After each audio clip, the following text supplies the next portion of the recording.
Bo día a todas e a todos. Benvidos e benvidas. Imos a abrir este segundo día dos encontros co debate o galego no ensino, marco normativo. Todas as intervencións da xornada de onte foronnos conducindo cara á certeza ou á constatación de que para garantir a vitalidade da lingua, para acadar, pois, a súa normalización na sociedade, son necesarios tres eixos.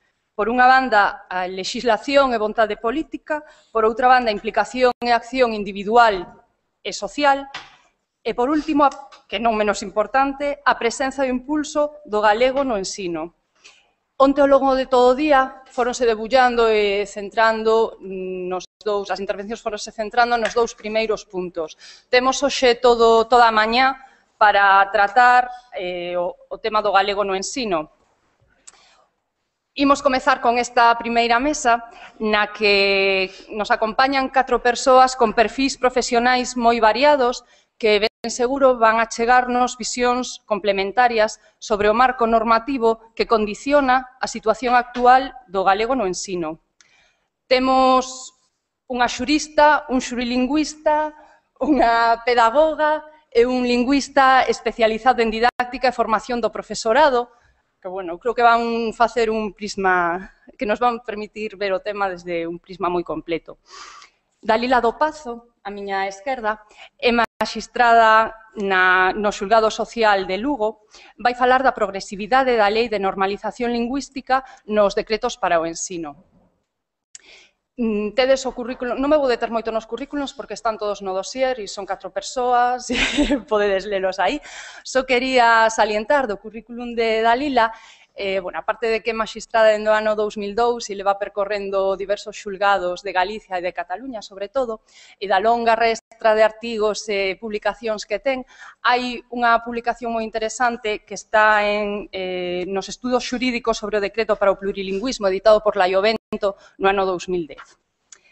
En segundo lugar, vai intervir o noso xurilingüista, Xosé Luís Xaneiro, ven pola Universidade de Vigo e vai falar a evolución da legislación arredor do galego no ensino. Xosé Luís, efectivamente, é profesor asociado na Facultade de Filoloxía e Traducción da Universidade de Vigo, aínda que a súa formación primaria ou anterior ou principal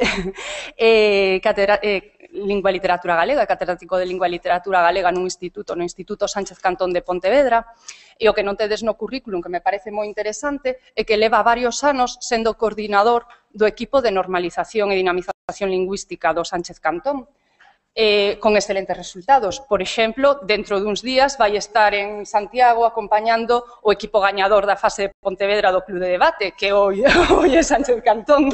Así que, como vedes, vai falar con coñecemento de causa desde o punto de vista xurídico e tamén desde o punto de vista práctico no ensino. En terceiro lugar, temos a Mariló Candedo, que é a actual presidenta de Nova Escola Galega. Vai falar, vai se centrar en cara onde leva o galego, cara onde se leva o galego no sistema educativo. Mariló, como vos dicía, é presidenta de Nova Escola Galega, é pedagoga e profesora de Pedagoxía Social na Facultade de Ciencias da Educación na Universidade da Coruña.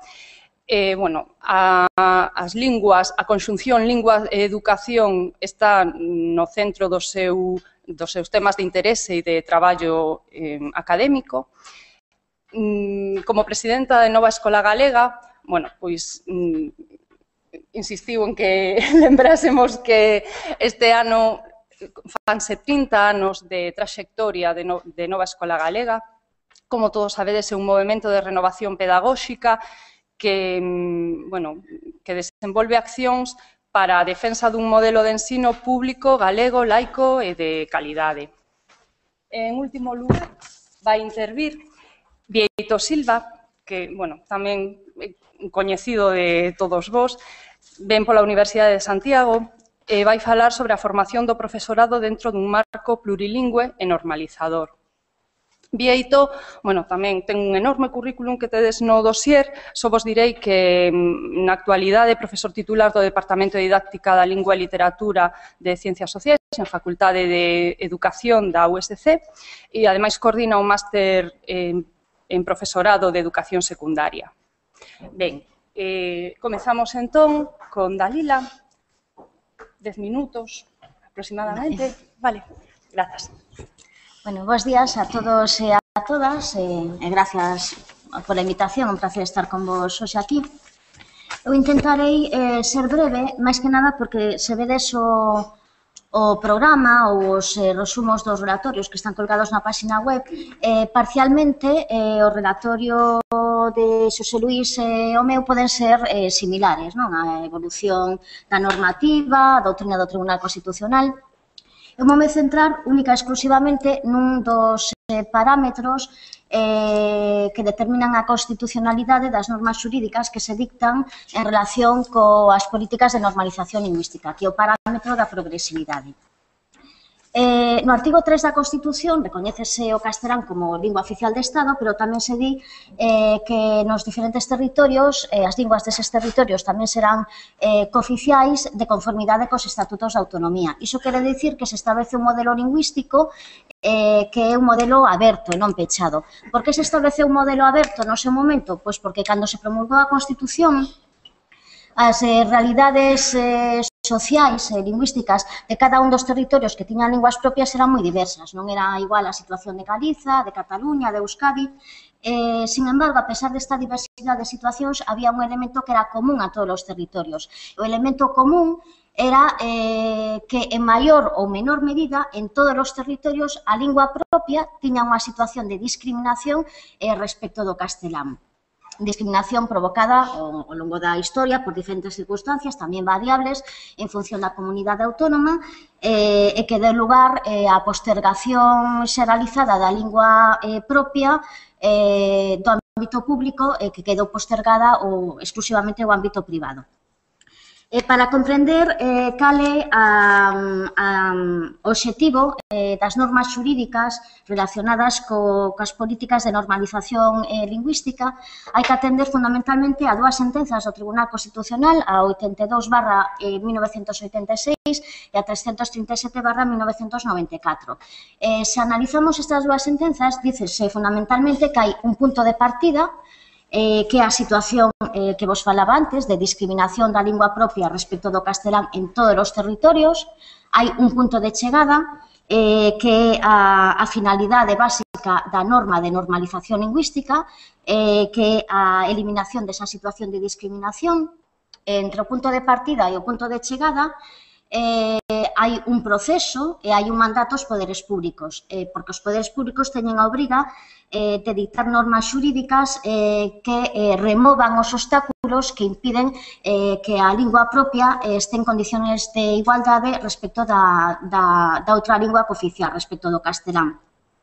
Por iso se fala de progresividade, é dicir, a normalización supón un incremento gradual, progresivo, continuo dos medios empregados para a eliminación da situación de discriminación lingüística, o que implica que os esforzos deben incidir sempre na lingua propia para darlle un tratamento sempre preferente que permita, en último termo, subverter esa situación de discriminación.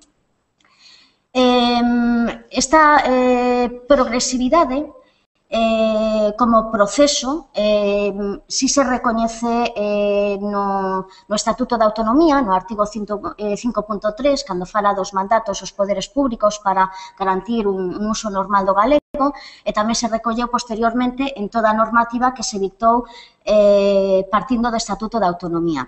Fundamentalmente, inicialmente, a Lei de Normalización Lingüística de 1973, pero quebra como consecuencia do último regulamento que se dicta en desenrolo da política de normalización lingüística no ensino, que é o decreto para do plurilingüismo no ensino non universitario de Galicia do ano 2010. É certo que este decreto foi obxecto de 8 recursos ante o Tribunal Superior de Xustiza, ante a Sala do Contencioso, o Tribunal Superior de Xustiza de Galiza, que se presentaron por varias institucións.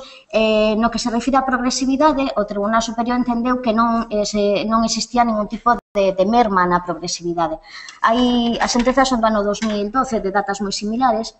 Hai unha delas, por exemplo, que di que a progresividade progresividade non ben determinada pola vinculación a anteriores normativas ou que, analizadas as sentenzas ás que vos facía referencia anteriormente, non se deduce a exixencia do incremento de intensidade na implantación da lingua propia da comunidade autónoma como derivada da súa normalización. Isto supón, por parte do Tribunal Superior de Xustiza, unha lectura incorrecta das sentenzas do Tribunal Constitucional. Lemos mal as sentenzas, entón as aplicamos mal, e non sabemos o que quere dicir a progresividade na normalización lingüística. É unha lectura incorrecta porque algo progresivo en sí mesmo supón un proceso, é un proceso increcendo necesariamente. E para valorar se unha norma xurídica é ou non progresiva, é necesario situala no tempo e comparala coa normativa anterior. E se comparamos o decreto de 2010 coa normativa inmediatamente anterior, non só non é progresivo, senón que é claramente regresivo. Como vos dicía, partindo da Lei de Normalización Lingüística, dictáronse varios regulamentos nos anos 1983, 95 e 2007, que siguen esta línea de progresividade, é dicir, de incremento dos esforzos para garantir que a lingua discriminada, é dicir, o galego, se poda atopar en algún momento nun estado de igualdade respecto do castelán. Así, no ano 1983, falase dun equilibrio entre linguas. Este equilibrio tamén se refire a él o decreto de 1995, pero xa introducindo no ámbito do ensino a necesidade de que certas materias sexan impartidas en galego. Os esforzos de incremento do uso do galego e de implantación do uso do galego son moito maiores no decreto de 2007, o denostado decreto de 2007, do denostado bipartito, que gobernaba no 2007. Digo que se produce unha quebra no ano 2010, esa quebra vese simplemente con unha comparación das dúas normas. Por exemplo, en ambos decretos, no 2007 e no 2010, falase de que na educación infantil o profesorado utilizara a lingua materna que sexa predominante na aula. A diferenza nos decretos está en como se determina esa lingua materna predominante na aula. No ano 2007 facíase referencia a que se ia determinar polo claustro de conformidade co proxecto lingüístico, habería que ter en conta, entre outros aspectos, a información achegada polos pais e as nais, o mapa sociolingüístico de Galiza e tamén as estatísticas, os datos estadísticos oficiais. Todo isto supuña a introducción de elementos de carácter obxectivo que desaparecen no decreto de 2010, onde só se fai referencia a determinación mediante a famosa pregunta que se efectuaría aos pais e as nais sobre cal era a lingua materna. Isto dá lugar a que se faga depender a definición da lingua materna predominante en exclusiva de opinións particulares nun país diglóxico, o cal permite que se consoliden os prexuizos sociolóxicos que os poderes públicos non teñen a obriga de manter, senón que teñen a obriga de eliminar. E, ademais, isto tamén vai determinar que estas opinións particulares vayan a condicionar como se vai impartir a educación infantil, incluso para aquelas familias ou aquelas persoas que non teñen eses prexuizos. Tamén o decreto de 2007 introducía uns elementos que fomentaban o emprego do galego, incluso en entornos castelán falantes, porque se establecía que o uso do galego debía ser, polo menos, igual co do castelán, algo que se elimina no ano 2010. Se consolidan, ademais, prexuizos históricos respecto que son propios das linguas minorizadas, como é o caso, minorizadas porque se falan pouco, minorizadas porque están nunha situación de discriminación, como é que a lingua, hai determinado tipo de linguas que valen para certas actividades, pero non para a creación científica ou estudio científico, non? Iso amosase, por exemplo, no decreto de 2010, cando existe un interés especial en eliminar o galego do ensino das matemáticas, por exemplo, non? No decreto de 2007 se establecía non na educación infantil, pero si a partir de entón, que a presenza do galego nas aulas tiña que ser como mínimo do 50%. Como mínimo quere dicir que non hai máximo. É dicir, se establecía un mínimo que se podía incrementar. Sen embargo, no decreto de 2010 non se di como mínimo o 50%, dise o 50%. Iso supón un equilibrio que tanto gusta, o equilibrio entre linguas. O que pasa é que se o galego está aquí, o castelán está aquí, e partimos que están así, e o Tribunal Constitucional, que tampouco é precisamente radical, o acepta, se partimos desta situación e damos o mesmo tratamento ás dúas linguas, a situación seguirá sendo a mesma. Necesitamos dar un tratamento preferente á lingua que está baixo, o galego, para que se poña a situación igualitaria. Este uso do galego do 50% chegará incluso a ser do 33% en caso de que se implante a lingua estranxeira. Outro problema importante que incide na regresividade do decreto de 2010 respecto do decreto de 2007 é a liberdade de escolla por parte do alumnado da lingua que se recoñecía inicialmente neste decreto de 2010, de modo que o alumno podía expresarse en calquera das dúas linguas oficiais, na que quixera, o cal permitía que non adquirise a destreza lingüística suficiente na lingua menos utilizada por el ou menos coñecida por el, que probablemente sería o galego, dado o uso masivo do castelán nos medios de comunicación, na televisión, nos mass media. Por todo iso, e xa remato, por todo iso podemos concluir efectivamente que o decreto de 2010 supuxo unha quebra en toda a evolución legislativa en materia de normalización lingüística desde a promulgación da Constitución e da aprobación do Estatuto da Autonomía. Moitas grazas.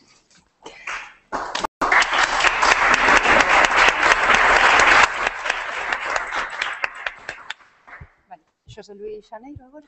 Ben, hola, bo día. Primeiro quero agradecer ao Consello de Cultura Galega, a coordinadora de traballadores e traballadoras da normalización lingüística e tamén a coordinadora dos equipos de normalización, a miña presencia aquí e o convite que nos fan. Grazas a todos tamén pola atención e todas. Eu quero agora mesmo só facer unha proposta de algún enunciado para logo, se acaso interesa ao público e aos compañeiros, facer alguna reflexión aberta sobre algún fío de pretendo tirar do que chamo simplemente nominalismo xurídico. É dicir, hai cuestións que están nos textos legais e que ás veces corresponde soamente aos xulgados e tribunais interpretar adecuadamente e aos poderes públicos legislar conforme a ese marco constitucional que é o básico, non, do que nos dotamos a partir da Constitución.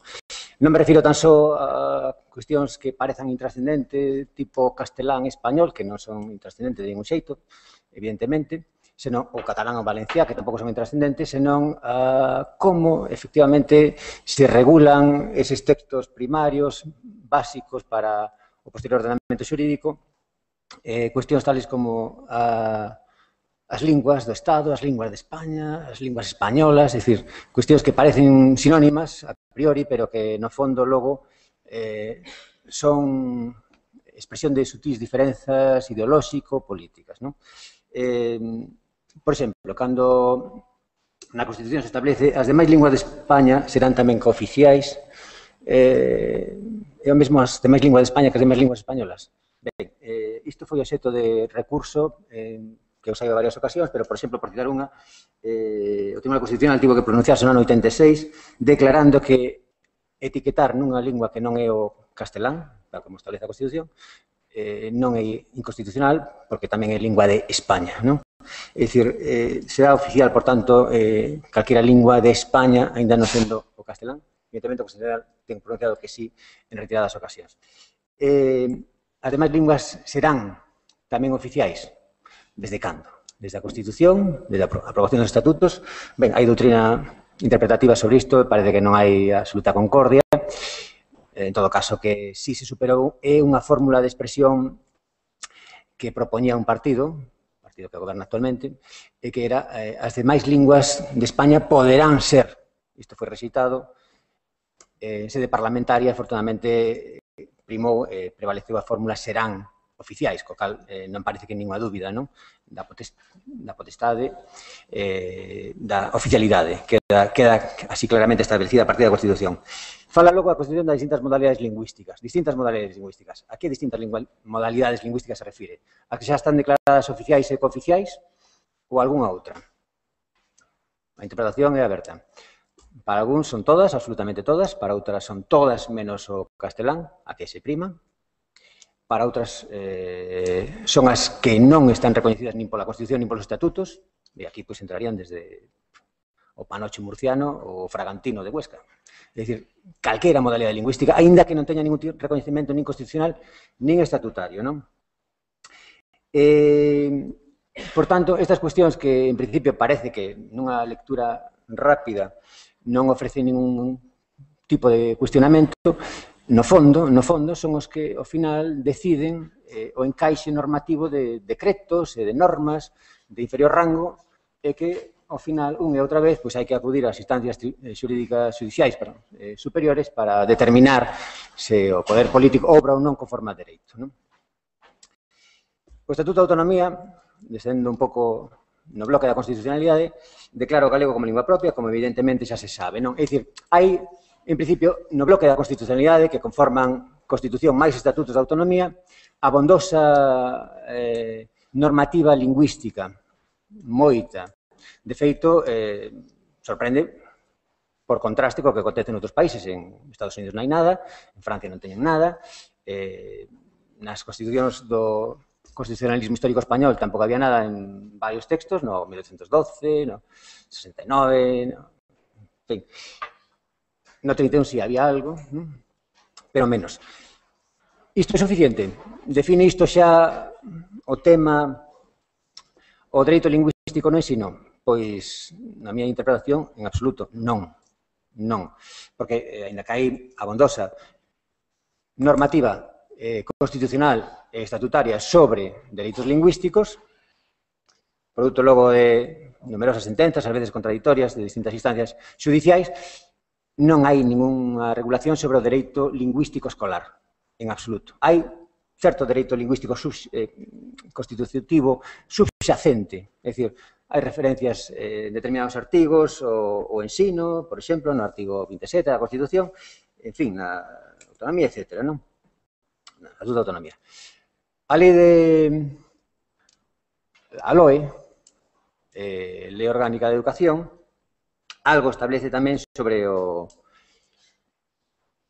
dereito lingüístico, pero de maneira moi parca, non solamente cun criterio finalista, o da capacitación. O sistema educativo fomentará a adquisición de capacitación lingüística, pero non se concreta en absoluto, non? É dicir, hai, por tanto, abondosa normativa constitucional, estatutaria, pero sobre o dereito lingüístico do ensino prácticamente queda todo a teor do que dicten os tribunais para a normativa de rango inferior, non? A Constitución, no artigo 148.17, establece que as autonomías, neste caso a galega, pode asumir a competencia en materia lingüística, non? Fixo. Históricamente, parece que sí, teno tentado, non? A lei de normalización lingüística é un claro exemplo diso, non? Hoxe, precisamente, conmemoramos o 30 aniversario da promulgación deste texto, e hai que citala porque establece dúas cuestións que para mí son fulcrais ou esenciais para interpretar logo os decretos que a desenvolven, non? Unha, o debatido tema do ensino primario, lingua materna, que evidentemente xa se ve que ten voltas e reviravoltas, e outra, o uso progresivo da lingua galega, que, ben, como xa expuxo anteriormente Dalila, pois é innecesario reiterarme, non?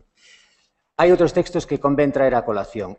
A Carta Europea das Linguas Minoritarias e Regionais, non? Como sabe, é un texto que debe citarse constantemente, un tratado que foi ratificado polo Parlamento no ano 2001, é un texto no que se propoñe unha serie de medidas, en concreto 96, da que cada Estado asinante ten que responsabilizarse ou comprometerse a asumir 35, non? España si o fixo, nese menú existen, e fixo, ademais, con un criterio que eu creo que é maximalista, non? En principio. Agora ben, outra cousa é que se dá cumprimento a esa carta, non? Esta propia carta está citada no actual decreto sobre o plurilingüismo, non? Para o plurilingüismo. Pode se cumprir ou non? Ben, logo adentraremos nesa cuestión cando analicemos, se acaso, os decretos. É interesante que nesa carta se estableza, por exemplo, no instrumento de ratificación que aparece no BOE 2001, España declara que se entenden por linguas regionais ou minoritarias as linguas recoñecidas como oficiais no Estatuto de Autonomía das Comunidades Autónomas do País Vasco, Cataluña, Illes Baleares, Galicia, Valencia e Navarra. E tamén que os Estatutos de Autonomía protexen e amparan nos territorios onde tradicionalmente se falan. Non se menciona nese estatuto nese instrumento de ratificación para nada o galego de exterior, o galego de Castela e León, en absoluto. É dicir, queda completamente excluído, non? Quedaría completamente excluído. Si se podría interpretar, sensu lato, que está comprendido o galego de Asturias, por exemplo, pero en absoluto o de Castela e León, como tampouco o portugués de Olivenza, nin o árabe de Ceuta ou bereber de Melilla. En absoluto, quedan fora desa carta a maneira clara, non? Outro texto legal que é obxecto de interese, é o Plan Xeral de Normalización Lingüística. Ben, sobre este texto, que evidentemente todos lembramos cando e como foi aprobado, hai dúas opcións interpretativas. Unha, cito dúas sentenzas do Tribunal Superior de Xustiza de Galiza. Unha, a sentenza 1084/2007, promovida por unha asociación gallega para a libertade del idioma como demandante, infructuosamente, en a que o Tribunal Superior de Xustiza, ano 2007, declara que a expresión con carácter xeral, que saben que se refire a usar a administración, os centros de ensino, profesor, tal, con carácter xeral, ese retrouso que por, afasta todo risco de discriminación, di, conforme co preceptuado polo Plan Xeral de Normalización Lingüística. Entón, aí sí, trae a colación, vale, como fundamento xurídico o Plan Xeral de Normalización Lingüística, ano 2007. O mesmo tribunal, probablemente con outra composición, Tribunal Superior de Xustiza de Galiza, ano 2012, sobre o decreto 79/2010, para o plurilingüismo, di, non ten valor normativo o Plan Xeral de Normalización Lingüística, nin siquiera como pauta hermenéutica vinculante. É dicir, nada. Non ten valor ningún, absolutamente ningún valor, nin legal, nin siquiera como principio inspirador para a interpretación dos textos xurídicos, non? Por tanto, un texto obxecto de debate que, ainda que convén, aparece nos textos legais, logo clarexar cal é a súa validez ou eficacia xurídica, se a ten, non? Dúas sentenzas que quería citar, unha do Tribunal Constitucional, do ano 83, que claramente establece algo que a mí me parece esencial, non? A regulación, do ano 83 xa, a regulación do ensino da lingua castelá corresponde ao Estado e a regulación do ensino da lingua propia corresponde á comunidade autónoma. Isto que parece obvio, ás veces, seguramente por iso, se esquece, non? E outra sentenza, xa citada anteriormente por Dalila, do Tribunal Constitucional, do ano 94, 337/94, que, ademais da progresividade, establece que o deber de coñecemento do castelán, que hai unha simetría constitucional, hai supostamente cooficialidade para unha lingua, ademais do dereito hai un deber de coñecer, supónse que de unha maneira regrada a través de unha institución académica ou educativa, ese deber de coñecemento do castelán non implica necesariamente o dereito a recibir o ensino en castelán. Vale. Esta é unha cuestión importante, tamén ao meu entender, e que é unha sentenza realmente indispensable para comprender todos os textos legais posteriores, non? E, por último, porque xa o tempo está superado, este denominalismo trascende tamén a regulación menor, os decretos. Os decretos. Simplemente, como todos sabemos, nos detemos a analizar o enunciado. Hai dous, os do 1995, o mesmo, con esa pequena reforma con carácter xeral que incorpora o do 1997, que son decretos que se enuncian como decreto polo que se desenvolva a Lei 3/1973 de normalización lingüística para tal. De que tratan logo? Evidentemente, desenvolver unha legislación marco neste caso, conforme a Constitución, o Estatuto e a Lei de Normalización Lingüística son os tres eixos ou a trepia na que se debe asentar calquera regulación de rango inferior, non? Pola contra, evidentemente, o decreto 2010 para o plurilingüismo de ensino omite calquera referencia a textos constituintes e estatutarios. A Lei de Normalización Lingüística, lamentablemente, pois non é obxecto de maior aplauso. Gracias.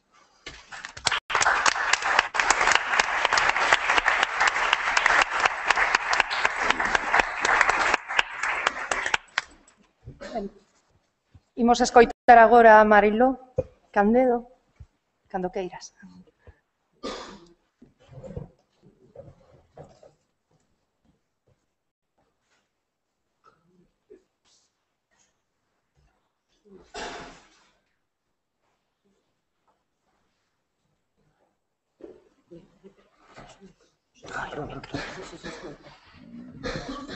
Sí, que non sabíamos se escoitaba. Ben, bo día.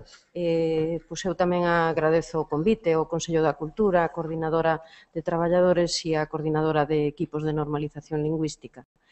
A verdade é que, bueno, o tema que se me planteou, cara onde se leva o galego no sistema educativo, pois cando vin así por escrito, pensei que, en fin, que eu non dispuñamos en Nova Escola, que é a que veño representar, dunha bola branca que nos fixese, bueno, entender como vai a ser ese futuro. Tampouco queríamos dispor dunha bola negra que o fixera tan oscuro, que non nos permita avanzar. Entón, bueno, pensei, escribín unhas cousas que están aí, pero onte, a partir un pouco de alguna das intervencións, sobre todo da tarde, pensei en tunear alguna outra presentación para facer, bueno, pues alguna pregunta, algunos interrogantes a respecto, bueno, pues do que pode ser o futuro pasa hoxe en día polo desenvolvemento do decreto que temos, mentras non teñamos outro, e tamén, bueno, pola posibilidade que traia para o sistema educativo ou que negue a propia LOMCE, ese anteproxecto de lei do que estamos xa na terceira versión e que, como sabedes, é bastante contestado. Entón, bueno, eu quería situarme algo, xa se dixeron moitas cousas da derivación, digamos, normativa hasta actual decreto. Entón, vou empezar simplemente aí. Bueno, eu creo que o principal para o tema que nos ocupa é que con este decreto se perde a orientación normalizadora porque, bueno, se demonizou o asociarse a toda a cuestión da imposición lingüística.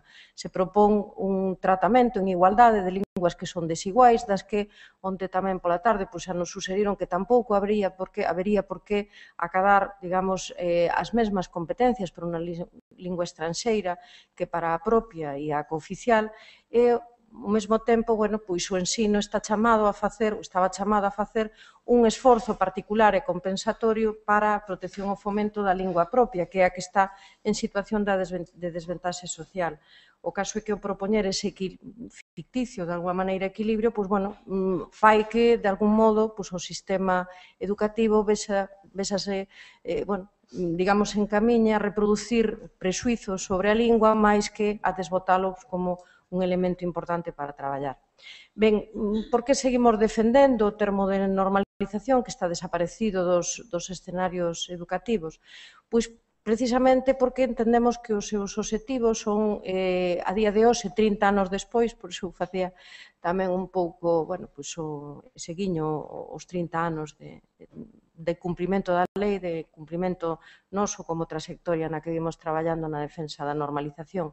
Ben, pois porque se sustenta nunha ética de restitución de dereitos e oportunidades, pero para o conxunto da poboación, é dicir, nós entendemos que obviamente un elemento impositivo, un plus, ter dúas linguas, e que ese é un dereito do conxunto da poboación. Un dereito que nunca debe de ser amparado, moito menos desde o sistema educativo, bueno, como tal dereito a ignorar unha parte ou a ignorar unha lingua, por moito que, bueno, agora, digamos, un certo sentido da liberdade lingüística que pode querer bueno, pois ampararse en que son linguas, entender que poden ser linguas menos competitivas e podamos renunciar a elas, non?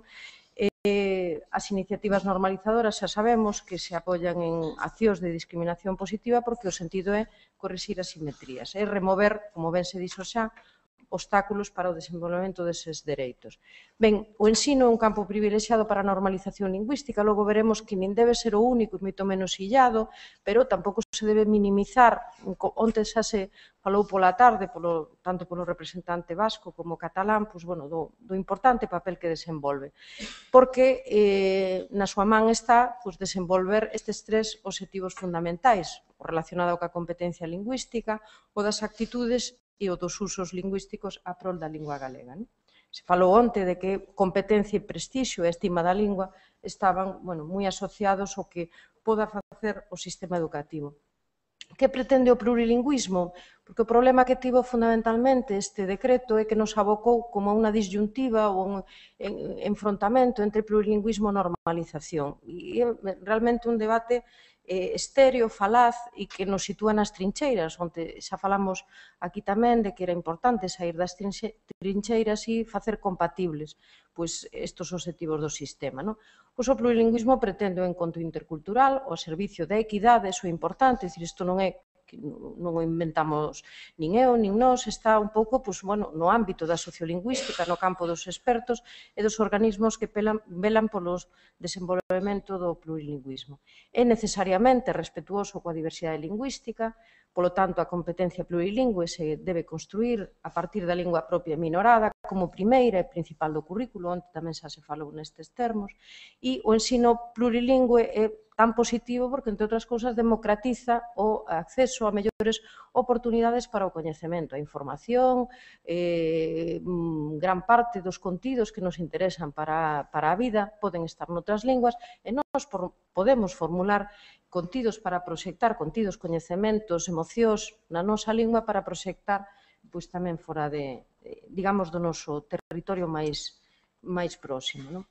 As compatibilidades, é compatible a normalización co plurilingüismo? É compatible porque nunca a defensa dos maiores espacios para o idioma propio estivo, non era unha cuestión de non querer ser cosmopolitas, en absoluto, a presenza está asumida, a presenza de outras linguas estranxeiras no currículum, simplemente, coas condicións que establece a propia Carta Europea das Linguas Regionais e Minoritarias, vía Consello de Europa, os especialistas, un pouco o que ven dicindo a ciencia sociolingüística neste ámbito.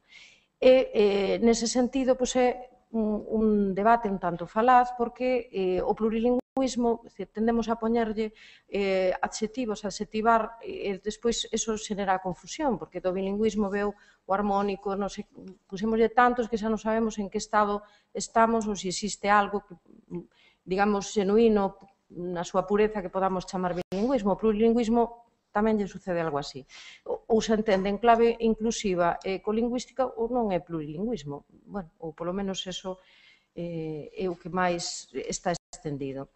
En ese sentido, se pode superar esta especie de confrontación? Agora veremos os espacios de interferencia, pero efectivamente hai orientacións curriculares e didácticas que pretenden superar esta confrontación asimétrica, está o tratamento integrado de linguas, que é un pouco o ámbito por onde pretendemos buscar algo de luz para sair desta confrontación estéril.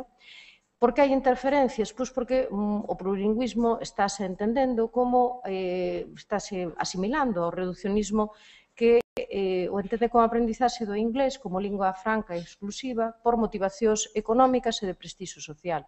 Entón, é o único idioma casi necesario que fai que, todo o currículum ou gran parte do currículum deba estar nesta lingua. Non debe servir de coartada para incorporar máis prexuicios sobre a utilidade das linguas, senón para desbotalos.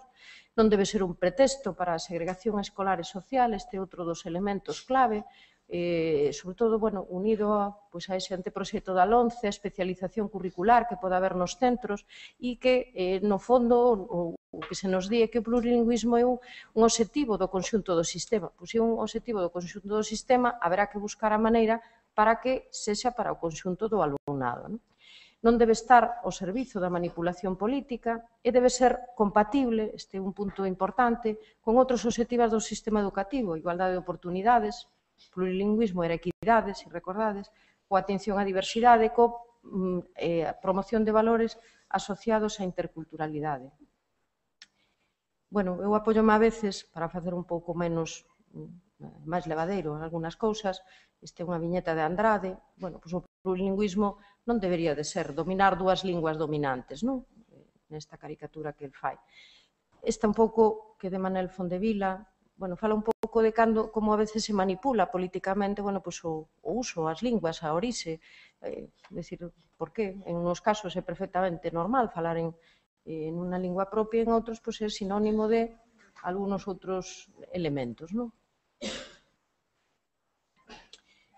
Isto ten que ver tamén co que decíamos antes, é dicir, bueno, realmente, onde se falaba de que as leis en torno á lingua tiveron un valor simbólico, se cadra menos reguladoras, pero que resulta que no sistema educativo todo está regulado. Entón, se se legisla sobre lingua que se debe legislar no sistema educativo, como sobre outras cousas, pois debe de haber regulación. Bueno, pois, isto aí se cadra unha intención, pero a concreción ten que ver tamén, bueno, coa valoración que a veces facemos. Unha das preguntas de onte pola tarde aos especialistas vasco e catalán foi se había accións exteriores, non, para recoñecer o resto das linguas do Estado, non? Bueno, pois a veces hai esta situación vergonzante, non, que aquí se describe tamén, é dicir, bueno, este molesto patrimonio cultural. Pensade que moitos do noso alumnado, xente que busca oportunidades laborais tamén, vai a estudiar a Cataluña, non hai ninguna oferta, como sabemos, pois no sistema educativo como optativa,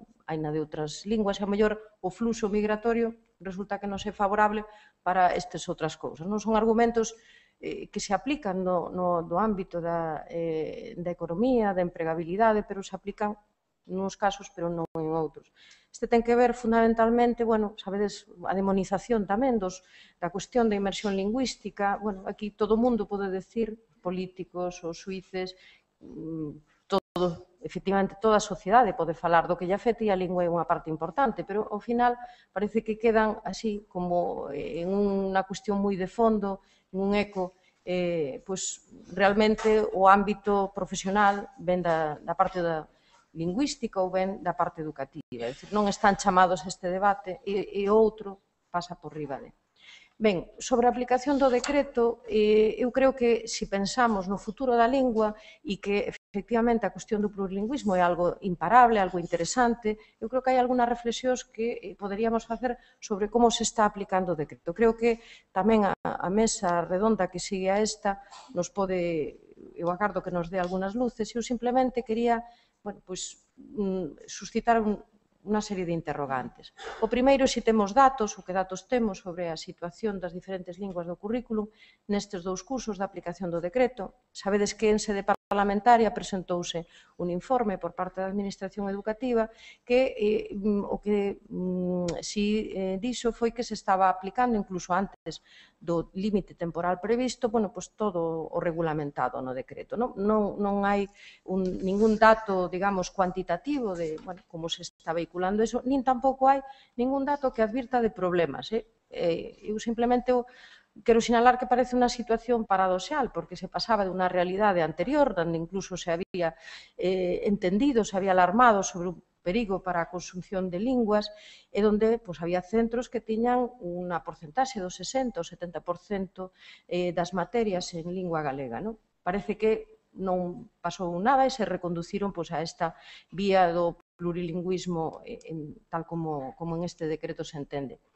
Eu tamén creo que esa pax lingüística que parece derivarse deses datos ou da súa desta falta de datos é que, bueno, algúns centros, pois, a través do seu web, anuncian para infantil un 50% de ensino en inglés. E fano, xa digo, a través do seu web. Todo o mundo pode ter acceso. Supoño que tanto ten unha cousa como ten a outra.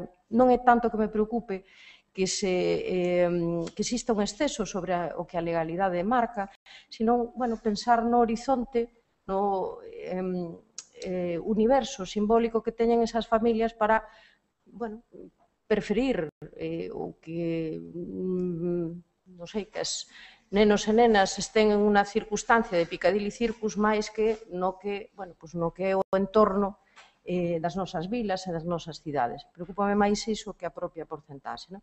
Bueno, porque hai unha maior proporción de centros plurilingües na rede privada que na pública.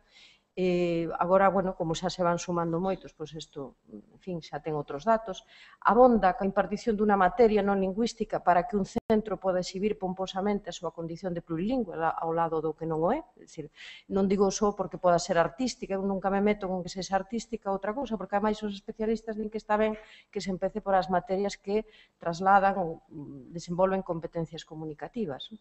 Posúe o alumnado un nivel suficiente de competencia lingüística para seguir íntegramente as ensinanzas dunha materia en inglés, sin querer en absoluto decir que este estendido alguna fórmula para facerse tamén cos contidos da materia.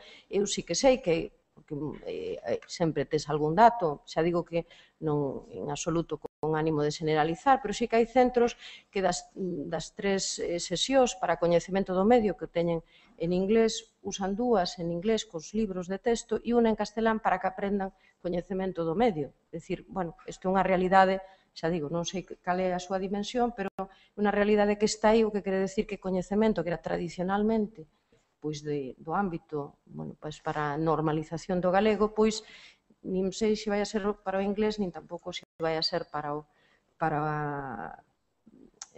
propio contido, non?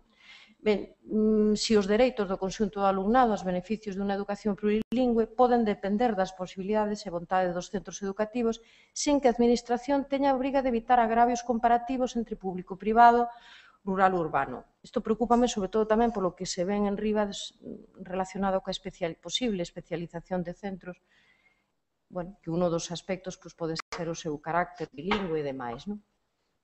Ben, para a elección das materias estáse seguindo un criterio basado exclusivamente na vontade e na disponibilidade do profesorado ou falamos en algún momento das competencias que se pretenden desenvolver e de como poden afectar estas decisións o prestixio social das distintas linguas. Dá igual unha materia que outra, en que contexto daría igual, bueno, isto se reflexiona. Cando se incorpora para a docencia en lingua estranxeira unha materia que o decreto reserva para o galego, se garante que se mantén o equilibrio. Non me refiro a un equilibrio, parece que estamos co cronómetro de horas, tantas para o galego. Non, non é esa. Sino dá igual calquera materia, é dicir, unhas materias teñen máis sentido para o desenvolvemento dunhas competencias, outras o teñen para outro. É dicir, quitar do medio, nunca mellor dito, o coñecemento do medio para o galego é sustituíble por alguna outra, bueno, pensando nas competencias que axuda a desenvolver, no alto vocabulario, bueno, en que se refire ao entorno tamén noso inmediato para que se vehicule en inglés, non son dúbidas, non? Abonda que sexa, eso, por outra de igual carga lectiva, sin outros matices. Ben, desto tamén se falou onte, non? O dominio das linguas estranxeiras sempre se asocia ca mediación intercultural, entender tamén outra cultura, outra literatura, outro ámbito, digamos, diferente ao noso, e ca calidade das oportunidades laborais. Podemos aceptar, sin máis, a omnipresencia do inglés, ignorando as oportunidades derivadas desta proximidade do portugués, que tamén é lingua de países emerxentes. Bueno, sobre a formación do profesorado, un único interrogante, que supoño que algo desvelará tamén, ou moitas cousas desvelará Bieito, non? Contempla estes retos do sistema, son varios, non só o plurilingüismo, a igualdade de oportunidades, a atención á diversidade, facéndoos compatibles con outros. Bueno,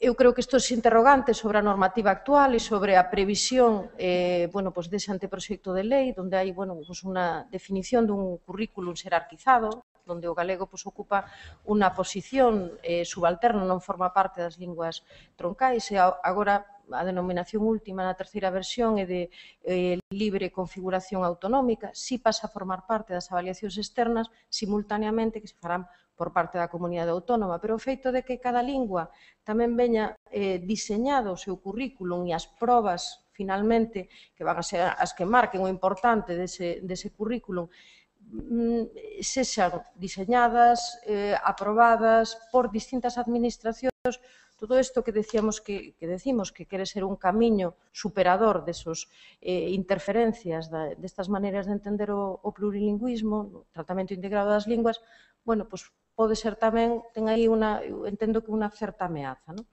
Ben, en clave de futuro, hai cousas que eu xa tiña, bueno, no escrito que tedes na documentación e que onte volveron sair aquí, e que eu creo que xa levamos moito insistido, non? Bueno, pois unha reorientación que se require, unha reorientación da política lingüística que se está desenvolvendo de xeito transversal, de maneira que a normalización sexa un elemento sustancial para o conxunto dos ámbitos sociais, esa volta ao plan xeral de normalización da lingua, pero facendo del, efectivamente, pois, bueno, isto que posiblemente os que víamos defectos no plan xeral no seu día tamén os víamos por isto, non? Por a falta de prazos do que realmente leva unha planificación de mecanismos de revisión e de que tivese, bueno, pois ese horizonte normativo, non? Revisión no ámbito do ensino do marco normativo e de estrategias normalizadoras e con planificación, é dicir, o que non houbo se cadra en 30 anos, ou houbo pouco na planificación morna, unha planificación un pouco máis clara, con recursos e medidas de seguimento, e que lle otorga a escola o sistema educativo o lugar que lle corresponde, que xa digo, non pode ser nunca principalísimo e illado, porque será frustrante, non conseguiremos os obxectivos da normalización e, además, logo seremos tamén o chivo expiatorio por non conseguilos, nin tampouco se debe minimizar. É dicir, eu creo que hai falta esta parte da complicidade da sociedade, por moitísimos motivos que están expostos en tamén múltiples informes que falan desa menor tensión que ten a sociedade galega se cadra de adhesión á súa lingua ou que a expresa dunha maneira un pouco diferente que noutros territorios. Queda ese traballo imprescindible colaborativo tanto ca comunidade educativa como ca sociedade, onde tamén se falaba que é importante para que subsista unha lingua, normas, adhesión por parte da cidadanía. Recordades que casi a conclusión era esa adhesión por parte da cidadanía, entón aí é onde, nesa pedagogía social, é onde conviría traballar, para converternos o logro, en un logro de todos, pretender maiores espazos de uso e actitudes a prol da lingua, que sexa efectivamente esa aspiración colectiva. Eu creo que hai que tomar nota, onde tivemos datos positivos de que deu avances respetando e planificando a súa lingua, tivemos os datos catalanes e os datos procedentes do País Vasco, avisaban de que se necesita por parte das linguas hexemónicas ese espacio para oxigenar. Esta viñeta de Andrade é un pouco que ven a decir, se engulimos a propia lingua, asfixiarémonos. E, esos datos eu creo que para despedírmonos con unha certa idea que ten que ser positiva, porque sempre hai un horizonte no que se pode mellorar e a cultura profesional debe permitirnos facelo, esos datos falaban de que as linguas en contacto non, hai ruidos, hai interferencias, pero non teñen que estar necesariamente sempre en unha situación de conflicto irresoluble. E nada máis, moitas gracias.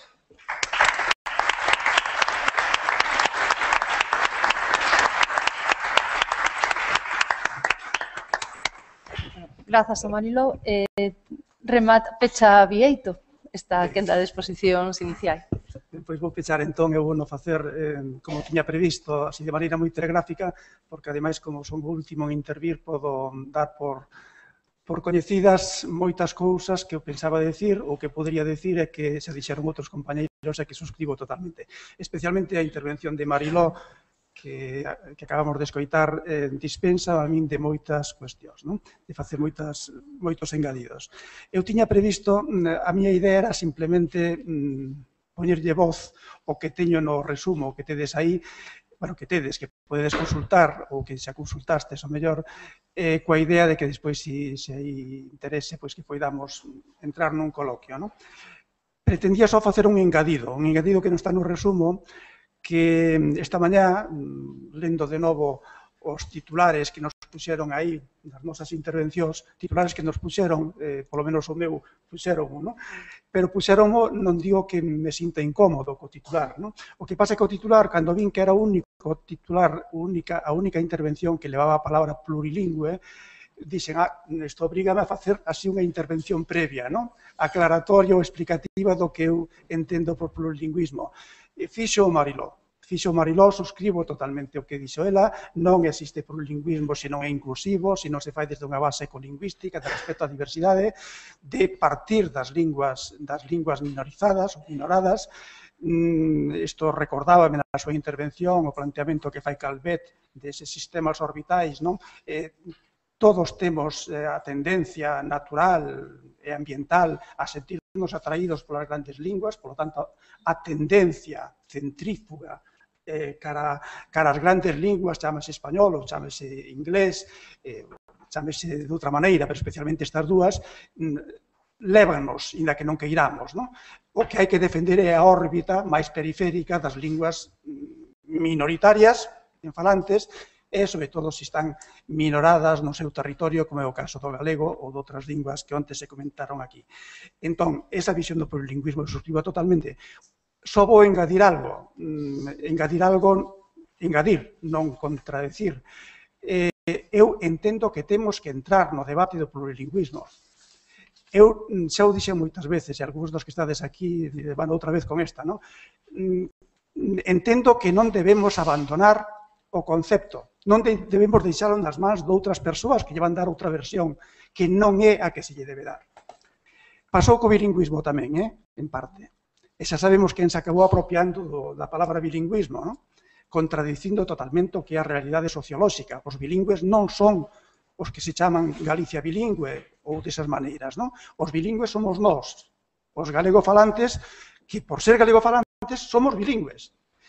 Onte, o representante do goberno vasco, que está aquí diante, falaba de bilingües, cando se refería á cuestión vasca, non? Non falaba de monolingües en vasco, é que somos bilingües. Os vascos, seguramente, os galegos, somos bilingües, non somos monolingües en galego, nin queremos selo, seguramente, non? Por menos a maioría, eu tampouco, non? Non quero ser monolingüe en galego. E, polo tanto, a aposta é, desde esa zona de resistencia, desde ese punto de partida, como construir, como ir complementando o noso abano de competencias, o noso repertorio de capacidades lingüísticas, engadindo outras linguas para darlle funcionalidades diversas que a realidade ou as necesidades de cada un lle irán dictando. Entón, a miña invitación, dado que estamos... Onte había dous destinatarios, dixen tamén unha pregunta que gustaronme moito. As intervencións de onte pola tarde e pola mañá non estive, non? Tanto de Esteba Valls, representante de Cataluña, dos países cataláns, dos territorios de lingua catalana, para ser máis preciso, como o representante dos territorios vascos, sinaladamente neste caso do País Vasco, non? Que é onde ten responsabilidades. Gustaronme moito porque eu entendín que na súa presentación, que non estaba feita desde Galicia, seguramente tampouco pensando en Galicia, non tiñan por que facelo, nós, os galegos, podíamos facer unha dobre lectura. E a mellor aquí entre os destinatarios había xente que podía facer a lectura máis dunha banda ou desde a outra. Era unha lectura que, se queredes, debe ser, parece a min, autocrítica para os que nos sentimos instalados no galego e comprometidos co galego. Había algo de autocrítica aí, aquela cita final con que rematou Pachi Baztarrica, que está aquí diante, de Coldo Michelena, cuidado con caer no inferno do gueto para escapar do purgatorio da diglosia, non? Ben, eu sentime interpelado un pouco aí, non? Sentime interpelado e creo que certa parte da resistencia galeguista puido caer en algún momento niso, por un instinto de supervivencia natural. E gracias a, en boa parte a esa resistencia, pois estamos aínda onde estamos, non? Meneándonos un pouco, non?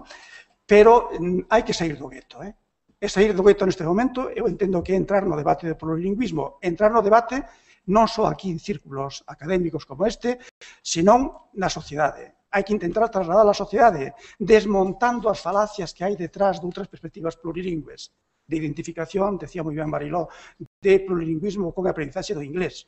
É que iso non é. Iso é o menos plurilingüe que se pode imaginar un, non?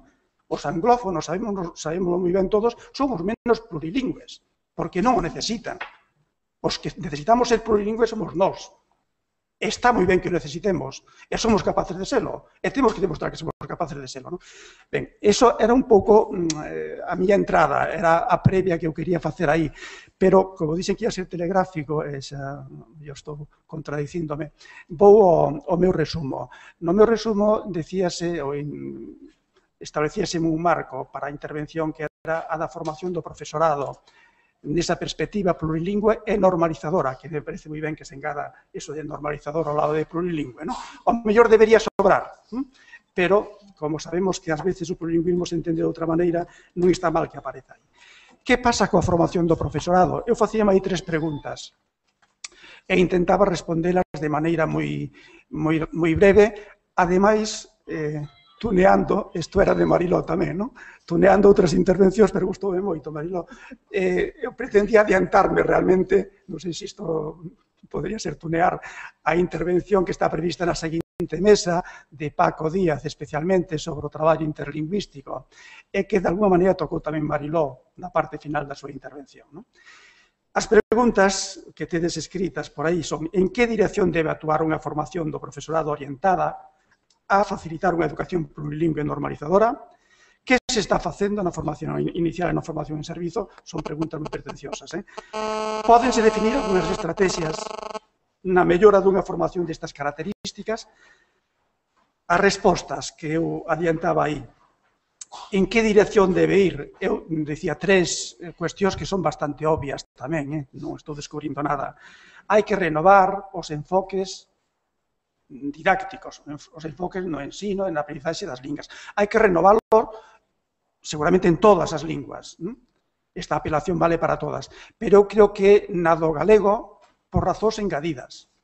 Nós temos que transmitir a idea e convencer, se é posible, de que o galego é unha lingua amable, é unha lingua atractiva, é unha lingua útil. Xa sei que da utilidade, logo, a realidade externa pode non a contradicir, non? Por iso a escola ten a capacidade que ten. Se vai en conflito aberto co que pasa alrededor, bueno, é difícil, non?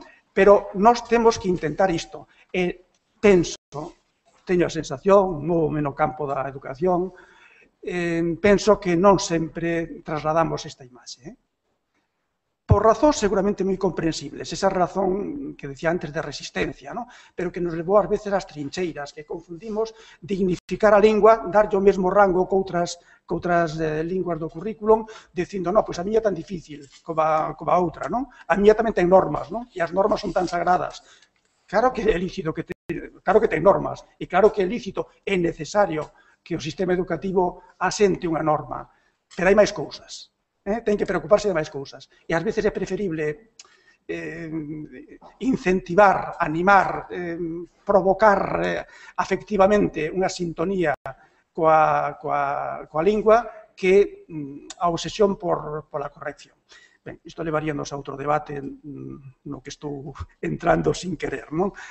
Son trampas que me vou poñendo a mí mesma ás veces sin darme nin conta. Renovar o enfoque no ensino das linguas. Por suposto, hai que traballar na idea de como dos modelos de ensino bilingüe e plurilingüe, como se poden articular o traballo coas linguas, coas diversas linguas a través do sistema educativo, e especialmente sobre os factores que debemos ter en conta para darlle un protagonismo e un momento a unhas e a outras. Isto é importante. Eses factores son especialmente de carácter social, sociolingüístico. As linguas teñen distinto rango, distinto estatus, están en distinta situación. Entón, rompamos, volvo a Mariló e os outros compañeiros, que foi unha idea repetida, non? A falacia do equilibrio. O equilibrio é unha falacia. O equilibrio, partindo do desequilibrio para chegar a unha meta de equilibrio, non serve, non? Entón, temos que ver que se pode facer na planificación e cales son os modelos que a nós nos serve mellor. Claro, non é o momento de entrar, pero aquí houve algunha experiencia que sinalaba claramente por onde podían ir as cousas, ligado ao decreto de 2007, aquelas liñas en galego para castelán falantes, que coñeceredes todos, pero que tiveron unha vida tan breve que ao mellor mesmo pasaron desapercibidas. Aquelas liñas de infantil, de funcionamento en galego para castelán, liñas voluntarias, porque tiña que haber outra liña en paralelo que permitise que outros funcionase na súa lingua primeira, supostamente, bueno, aquelas linguas empezaban a dar uns resultados excelentes, como se demostra dos datos que temos de diversos centros, non? Morreu, a cousa morreu aí, morreu, bueno, non sei se en algún sitio así de maneira extralegal ou paralegal se segue facendo, pero oficialmente morreron, non? Hai maneiras de facelo. O modelo plurilingüe, onte preguntaba aos representantes do País Vasco e de Cataluña, penso que non me responderon, porque a miña pregunta era meramente informativa, non era tanto valorativa, de que valoración lles merecían os modelos plurilingües. No País Vasco, ata onde eu sei, hai no 2011, puxose en marcha un modelo experimental, ao lado dos outros modelos, que xa veñen desde atrás, de ensino trilingüe. Pero, cuidado, ali empezan en terceiro de primaria, non empezan en primeiro como aquí. É dicir, que hai maneiras tamén no tempo de facer as cousas de forma distinta. Empezan en terceiro, penso que non me equivoco. Partese da idea de que o euskera necesita un protagonismo especial, non se parte da idea do equilibrio. Vale? Entón, hai marxe para traballar en óptica plurilingüe sin necesariamente partir dese principio do equilibrio. E hai un terceiro ámbito. O terceiro ámbito, se estou saltando agora o guión, que, para conectar directamente co de Paco Díaz, que ven a continuación, e así rematar, que é o do traballo interlingüe. O traballo a través de proxectos interlingüísticos. A ver, na situación actual, eu creo que temos pouca marxe na planificación lingüística escolar. Eu creo que aí o que hai que facer é resistir. E resistir, non estou apelando a heroicidades, pedir heroicidades é a maneira máis fácil de queimar a xente, non? Pero resistir, é dicir, vimos de atrás, dunha tradición progresiva, como dicíades moi ben vos, resistirnos un pouco a abandonar terreos que tiñamos gañados.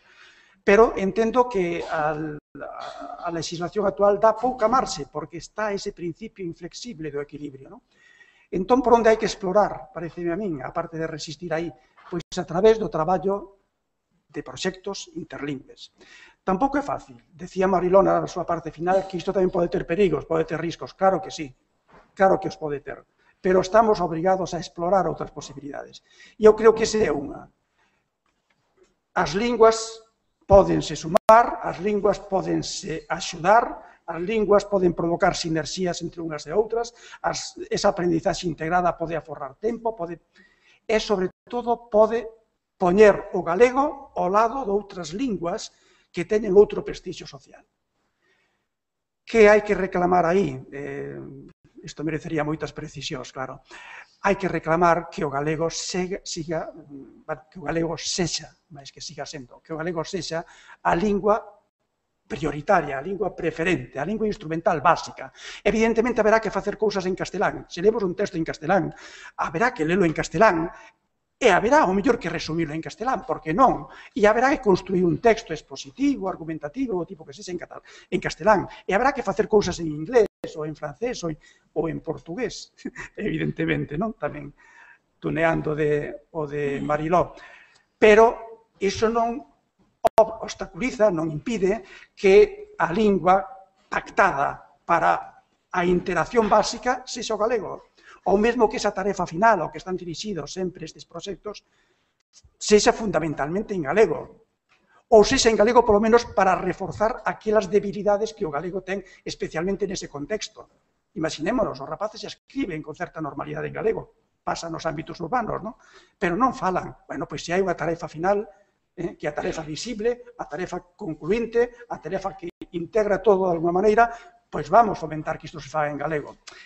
Hai campo, campo difícil, que hai que explorar, non esquecerse de que pode ser tamén arriscado, pero é que nós temos que sair do gueto, temos que sair do gueto. Se quedamos no gueto non temos futuro. E xa que falo dos proxectos interlingüísticos, e remato xa, como Mariló se refería ao portugués, porque, claro, o portugués a nos preséntase tamén como lingua estranxeira. Bueno, pois aproveitemos esa baza, non? Eu teño aquí un alumno do máster de secundaria, Denis, que presentaron unha idea dun proxecto, hai pouco tempo, hai unhas semanas, de traballo interlingüístico galego-portugués. situada lá nunha zona rallana de Tubi, etc. Ben, non é para que nos conte agora iso, porque sei que non hai tempo, pero que saibades que tamén se están facendo cousas de maneira experimental. Paco Díaz ten máis información en vivo, seguramente, do que está pasando. Eu falo un pouco deses traballos a nivel de simulación máis fora do contexto real. E nada máis, moitas grazas.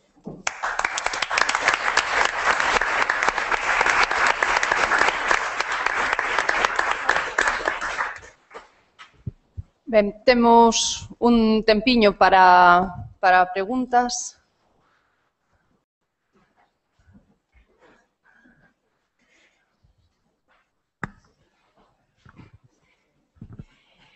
Supoño que algunha vez, ou moitas veces, vos preguntaron isto. É unha pregunta especificamente para Mariló e máis para Bieito. Que opinión tedes, tendo en conta algunhas das afirmacións que se fixeron, como hai que resistir e ao mesmo tempo que non nos vaiamos meter nun gueto?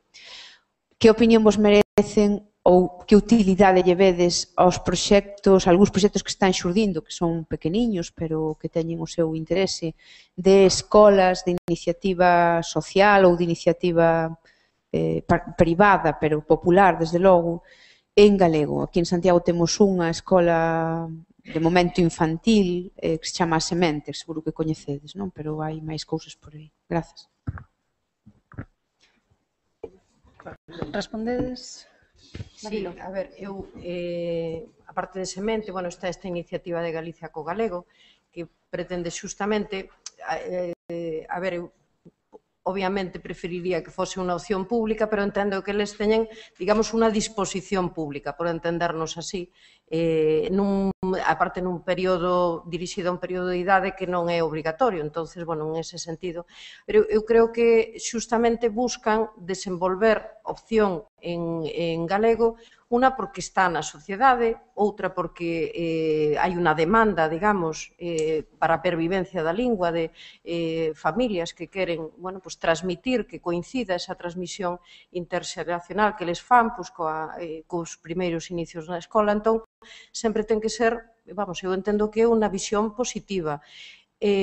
Obviamente, se fose outro marco normativo, e se fose outro un pouco a disposición a facer dese período 0-3 e incluso de todo infantil, o que o propio Plan Xeral recalcaba, daba como moi documentado a importancia que ten o infantil, basicamente, porque, están aí os rudimentos para a lectoescritura e para, en fin, esa transición familia-escola. Se eso se cumplise, efectivamente, podería haber iniciativa concertada, pero habería tamén unha iniciativa pública. Entón, eu saúdos positivamente, en principio, sí. Sí, eu coincido. A ver, non é a fórmula desexable, para min, e supoño que para a maioría, non? Isto debería estar garantido desde o sistema público, pero, na situación na que estamos hai que botar man de todas as estrategias posibles nese ánimo de resistencia que dicíamos, non? E é certo que en moitos contextos, sobre todo contextos urbanos, é imposible educar a un neno neses niveis en galego. E isto, claro, ten consecuencias, volvo ás intervencións de onte, consecuencias na transmisión interxeracional. Cando se elaborou o plan de normalización lingüística, ao que se referiron varios compañeiros aquí na mesa hoxe, eu estiven ali, eu participei na sección de educación e familia, que creo que é ligada a educación e familia. Unha das cuestións na que houve máis debate, e creo que ao final chegamos a un consenso, era en que o que a educación infantil funcionase en galego ou non tiña un efecto inductor, unha capacidade inductora dos comportamentos lingüísticos familiares, no sentido de que, polo menos, os galegofalantes non deixasen de transmitir o galego aos seus fillos. É dicir, se eu teño un neno, unha nena, que aos 2 anos, ou ano e medio, ou aos 3, vai entrar no sistema educativo, o van recibir en galego, eu son galegofalante, sin necesidade, non estou condicionado por ningunha ideoloxía lingüística, nin por nada, simplemente son un pai que quero o mellor por meus fillos, bueno, pois entendo que a maneira de facilitar as cousas é falar en galego, que ademais é a lingua que falamos na casa, e que vai ter na escola. Como isto non funcionou así, eu creo que aí estivo o problema máis grande da planificación lingüística en Galicia desde que empezou, non me refiro agora ao decreto do 2010, desde o ano 83, o fracaso estivo fundamentalmente na educación infantil e na aprendizaxe da lectoescritura, que vai un pouco asociado tamén, non? Creo que iso, xunto cunha dinámica social determinada, non me esquezo dela, fixo que houbera unha desgaleguización. As gráficas nosas son as contrarias das que presentabades aquí onte Esteba e Pachi, no que se refire á transmisión interxeracional. A gráfica nosa do galego baixa, pero de maneira brusca e constante. Sube na mesma proporción, máis ou menos, a de castelán, nesa transmisión interxeracional. Claro, aí está unha das debilidades máis grandes para o galego, parece a min. Que estas alternativas poidan compensar iso, non, eu creo que a satisfacción a uns pais que sea bastante tamén, non? Que os pais que, en fin, poden sobrevivir nunha atitude de compromiso coa súa lingua. Socialmente creo que teñen pouco impacto, pero, bueno, parece ben que existan. Tiñamos aquí unha outra pregunta. Sí, hola, buenos días. Bueno, en realidad no es una pregunta, sino ciertamente tratar de completar la respuesta a una pregunta que intentamos dar ayer, pero que, como bien nos ha recordado Vieito, eso es, Vieito, más bien dimos una respuesta valorativa y no tanto sobre los pasos que se estaban dando en la educación plurilingüe en este momento en el sistema educativo vasco, ¿no? Vamos a ver, la educación plurilingüe, no solo bilingüe, en este caso entendido plurilingüe, al menos una educación trilingüe, incluso más allá de la trilingüe, también con el objetivo de acercarse al menos a un umbral de una cuarta lengua, en nuestro caso el francés. Estas experiencias en el sistema educativo vasco se están dando desde hace muchos años. No es algo que viene de hace 2 años. Es cierto que hace 2 años, desde el Departamento de Educación del Gobierno vasco, en ese momento, se lanzó el programa de la educación trilingüe como un modelo superador del sistema de modelos lingüísticos que rigen el sistema educativo vasco, que son a los que ayer me refería aquí, no son los modelos A, B y D, donde la lengua vehicular básicamente es el castellano en el A, la lengua vehicular es básicamente el euskera en el D, el B es mixto, etc. Bueno, pero una pretensión de superar esos modelos, pues se lanzó esto de la enseñanza trilingüe.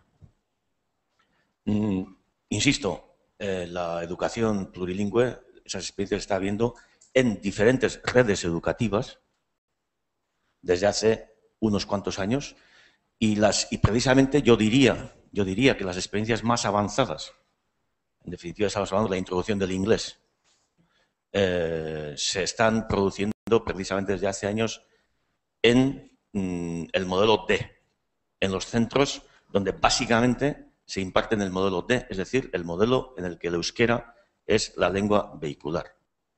Y los resultados en lo que a competencias comunicativas, lingüísticas se refiere, por el hecho de que el euskera tenga que ser compartido con el inglés o con el castellano a la hora de impartir lengua y literatura española, etcétera, no hay un retroceso, ni mucho menos en la adquisición de competencias lingüísticas en euskera, en esas experiencias que está habiendo. Bueno, dicho esto, esto a título informativo. Dentro de un curso, o sea, después de otro curso más, se tendrá que hacer la evaluación de lo que da de sí esto de la educación trilingüe, el marco de educación trilingüe, el MED, que se puso en marcha hace 2 cursos. Y habrá que ver qué resultados da esa evaluación. Pero yo, al menos es la opinión que tenemos algunos, tal y como está hoy definido ese MED, puede y debe ser mejorado en su propio planteamiento. ¿Por qué? Pues porque lo único que viene a aportar es, en una parte importante, una receta igual para todos. Es decir, se reparten 20% en euskera, 20% en inglés, 20% en castellano. A partir de ahí, ese otro 40% que queda sería lo que estaría, quedaría para que lo decidiera cada centro, etcétera, etcétera.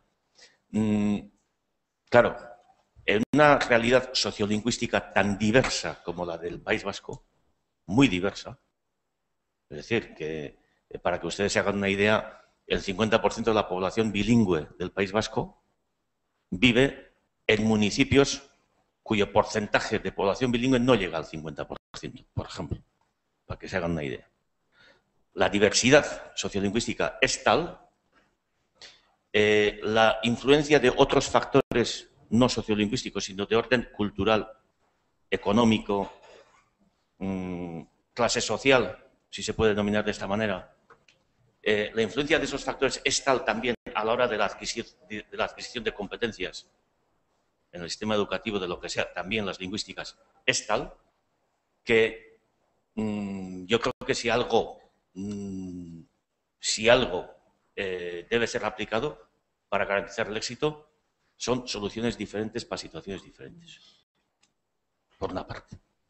Y en segundo lugar, creo que es un poco, me parece, es una opinión no suficientemente asentada, ni mucho menos. Hay que ver qué nos van a decir esas evaluaciones, pero creo que en un foro de estos merece la pena introducir ese tipo de opiniones o de elementos de debate.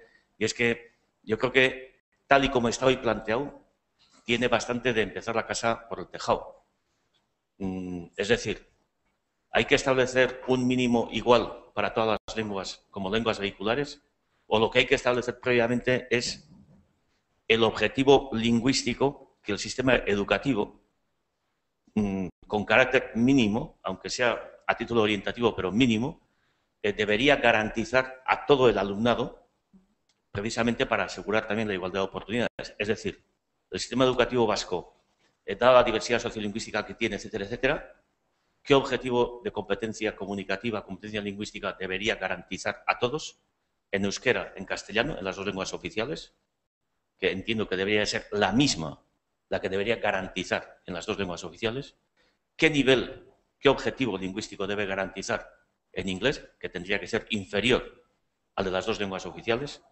Y para asegurar y garantizar al conjunto del sistema con carácter mínimo, que no será el óptimo, mínimo, esas competencias lingüísticas, es entonces cuando habría que empezar a plantearse si tiene que haber un mínimo de horas de exposición de cada lengua, etcétera. Pero no al revés. Ahora el esquema es al revés. Que parece que es algo así como decir, no, a las tres lenguas les vamos a dar exactamente el mismo tratamiento de horas de exposición. El tratamiento no jerarquizado de las lenguas, el tratamiento de respeto a todas las lenguas, el tratamiento de abordar las lenguas en claves de complementariedad, no significa que haya que tratarlas de la misma manera y en la misma proporción todas ellas. Porque tratando de la misma manera a los desiguales, nunca se llega a la igualdad, sino que se puede ahondar en una mayor desigualdad. Gracias. A vostede, non sei se queredes desde a mesa dicir algo. Non. Hai algunha outra pregunta? Sí. Esteve. Agradecémoscho. Nada, é unha suxestión, máis ben. Identificouse, moi bo día, identificouse na mesa que hoxe en día falar de plurilingüismo é falar da aprendizaxe do inglés, basicamente. Ben, eu quería suxerir unha alternativa que un colega, é dicir, que é unha alternativa que tedes tamén na Galiza, porque hai unha versión galega destes materiais, e que eu descoñezo se hai algunha iniciativa, algunha persoa neste país que, en fin, que estea levando a cabo sesións cos materiais que se chaman Eurocom ROM, que supoño que son coñecidos, por lo menos por parte do público. Eu teño un colega en Cataluña que é profesor de secundaria e leva bastantes anos, en fin, impartindo unha materia que se chama Eurocom ROM. Estes materiais, dos cales, como dixen, hai unha versión en galego, chamase As Sete Peneiras, non sei como é regras para falar axiña todas as linguas románicas ou algo así. O que fornece son competencias pasivas nun período moi breve de tempo de todas as linguas románicas, partindo das competencias que ten o alumno na súa lingua propia, neste caso o galego. Isto é unha maneira moi interesante, dende o meu punto de vista, de potenciar, por unha banda, o plurilingüismo e, pola outra, o prestixio da lingua propia, porque partes das competencias que ten o alumno na súa lingua e, polo tanto, o que se fai é darlle valor e permitir que, a partir de aquí, desenvolva unhas competencias en todo o resto de linguas románicas, que é un punto de partida para que o plurilingüismo se poida desenvolver máis adiante. É simplemente unha suxestión. Sí, permíteme só engadir, non teño resposta se se está traballando, presentouse aquí en Galicia, na Facultade de Filoloxía, creo que hai un par de anos, e non sei se a nivel de centros escolares se está traballando con iso ou non, pero é moi interesante o que acaba de sinalar Esteba, porque plurilingüismo efectivamente non significa competencias idénticas en todas as linguas, faltaría máis, non? Ser plurilingüe con competencia plena en todo é totalmente imposible, por lo menos a nivel colectivo, a nivel de masa social, non? En que temos que pensar, non individualidades en casos concretos e singulares. Pero aí é posible aspirar a competencias parciais. E isto encaixa plenamente co que é a filosofía do marco europeo de referencia para as linguas, etc. E, ademais, é unha ferramenta, un instrumento, unha maneira de facer para que poidamos interactuar sin pasar necesariamente polo inglés. A min contáronme, eu non o vivín, pero como contáronme, pode ser real ou non, pero se non é real, pois como posibilidade existe, que nun congreso aquí en Santiago, hai un par de anos, máis ou menos, Galicia, norte de Portugal, había xente portuguesa do norte de Portugal, ademais, galega, intentando, falando en inglés, non sei se falando moi ben ou non, comunicándose en inglés entre eles, mentre tomaban un café. É dicir, que isto é unha aberración, chegamos ao sinsentido máis absoluto, non? Decía Humberto Eco xa hai bastantes anos que a aspiración dunha Europa plurilingüe non é que todos poidamos chegar a comunicarnos en inglés, sino a que eu poida entenderme con outro falando eu a miña lingua e o outro falando a súa. Por aí vai, non? Esas competencias, bueno, de pasivos me gustan moito, non? As competencias receptivas, non? Por aí vai, eu creo que por aí é onde hai que traballar tamén. Non aspirar a, que falamos en inglés co acento dun nativo, que acento dun nativo eso non existe para un alóglota ou aloglota, non? É dicir, que nós falamos co acento noso. E calquera lingua engadida ten que estar peneirada a través do acento noso e non pasa nada. Bueno, nada máis. Grazas. Algo máis? Algúnha outra pregunta? Temos tempo para unha última pregunta. Ben. Pois, a derradeira, entón. Hola, bo día. Bueno, eu o que quería comentar vai en relación ao que falaba Bieito de resistir. Eu penso que os vellos e as vellas roqueiras nunca morremos, pero realmente o tema na Galiza está aí. Non é tanto o mirar como temos o alumnado, como está demotivado o alumnado, onde están as capacidades e as competencias do alumnado, senón nas do profesorado novo que entra a traballar. É dicir, a xente que levamos máis de 30 anos no tema do ensino, e eu traballei tanto en ensino primario como estou agora en secundario, dámonos conta que as novas xeracións de profesorado que veñen, e sobre todo a partir do 2009, pasan olímpicamente, e permitideme esta expresión, pasan olímpicamente de impartir as asignaturas, incluso as que están por lei en lingua galega. É dicir, as competencias que traen en lingua galega son mínimas, eu non sei a formación do profesorado, as bases pedagóxicas que se lles dan a estas criaturas agora neste momento, porque realmente chama a atención que ves fornadas e fornadas de xente nova, repito, levo moitos anos no ensino, que veñen e non pronuncian unha palabra en galego. Non só a nivel, pois, de comentarios de profesorado, sino me refiro ás materias que deberían impartir en galego. Como tampouco é un control que lle interese demasiado a administración, se poden permitir o luxo de estar dando historia sin ningún problema en en lingua castellana tendo que ser en lingua galega. É dicir, a mí é algo que me está preocupando e moito. Xa digo, resistir, claro que resistimos, pero os de sempre. A xente que ven nova, creo que pouco lles interesa resistir. Deixasme... Sí, bueno, tes toda a razón, vamos, tes toda a razón. Hai unha quebra xeracional aí moi importante que os que somos así xa veteranos, digamos, pois vimos detectando desde hai tempo, creo que tampouco é cousa dos últimos anos, non? Detéctase pois nos corredores e nas aulas universitarias. Eu traballei moito en secundaria, xa percibía algo disto en secundaria tamén, agora estou na universidade e percibo claramente a diminución do uso do galego a nivel ambiental espectacular dentro dos centros universitarios. E falo desde unha facultade de Ciencias de Educación na que tradicionalmente o galego tiña unha implantación forte. A nivel de uso vehicular no ensino, supoño que vai ou menos igual, porque aquilo de que os que vimos de atrás, pois seguimos na nosa, non? Pero non ten habido moita renovación. Por desgracia, neste caso, non? Que non houbera moita renovación no ámbito laboral. A ver, eu antes non entrei porque acabei perdendo o fío do guión, non entrei na autocrítica do que se está facendo na formación inicial a nivel universitario.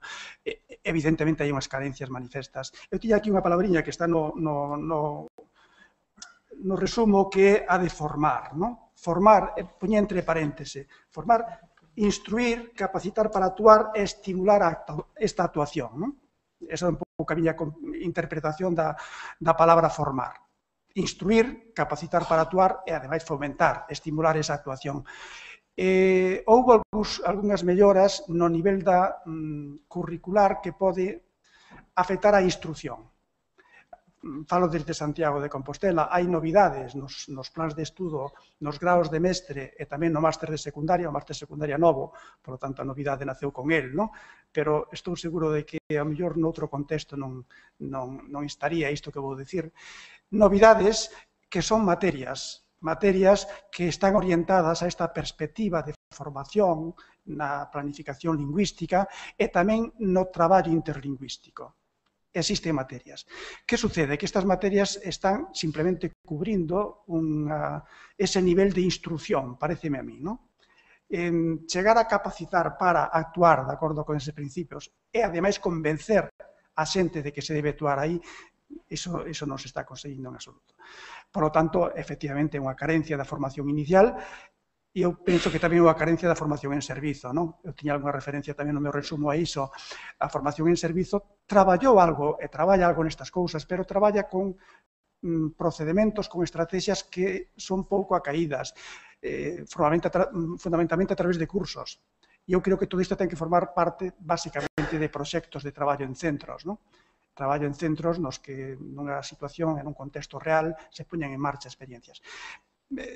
Puxéronse en marcha iniciativas deste tipo. Eu espero, despois, como Paco Díaz traballa nun CEFORE, nun Centro de Formación e Recursos, e terá máis información, seguramente me poderá matizar, ou mellor incluso contradicir, non? Pero a formación está moito máis orientado a ese nivel de instrucción. Dar información sobre que é necesario, non? Pero non abonda. Daí hai que conseguir poñer iso en marcha para actuar. Ben, pois pechamos entón para poder ter un pequeno descanso, porque temos que estar de volta ás 12. De acordo, moitísimas grazas aos compoñentes da mesa por as súas intervencións.